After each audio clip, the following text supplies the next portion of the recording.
FER-PLAY is about getting knowledge about alternative fertilizers, raising awareness about their positive effects on end users, so mainly farmers, but also other stakeholders. We want to target policymakers, people responsible for municipalities, technicians. So that's the idea, to create that baseline information and to get as many people as possible.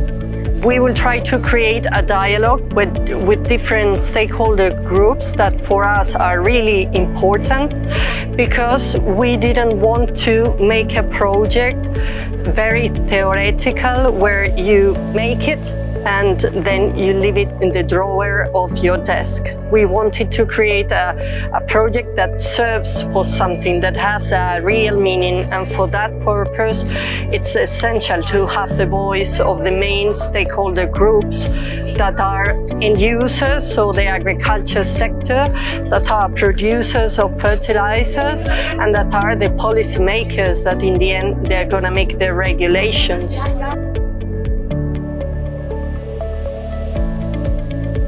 We will start with a lot of different value chains. We focus on getting 30, but of course having to do all the assessments on all 30 would be way too much of work. So we will try to narrow them down to 7 value chains. This will be done by a go, no-go approach. So we have several criteria which we will score each value chain, and we will do it step by step. So we look at the first criteria, we say does it score good or not.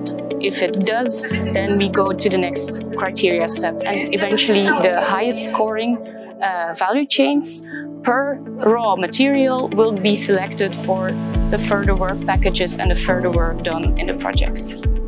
In total, we are going to do 3 different life cycle assessments: environmental, social, and life cycle costing, economic LCA, for 7 fertilizer value chains, divided in 3 different European regions: Northern Europe, Central Europe, and Mediterranean Europe country. The project partners have their own networks, and thanks to that we'll be able to reach a much larger group of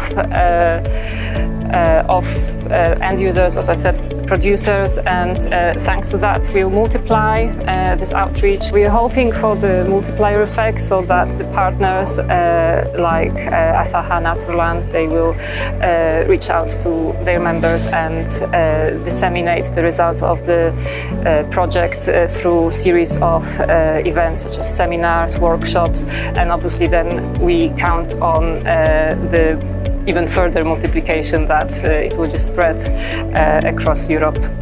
We want to identify the possible and more appropriate routes for getting the alternative fertilizers out of the lab and into the market, and to provide some recommendations on the already market available fertilizers in order to get over the obstacles hindering their large-scale commercialization. I think that it's time to move on and to get a lower dependency on fossil fuel and resource-intensive products, and also reduce waste production and move to a more circular and sustainable production schemes and way of living in general. So I hope that if we raise awareness on products and schemes that are environmentally and society friendly and sustainable, we can have a greater impact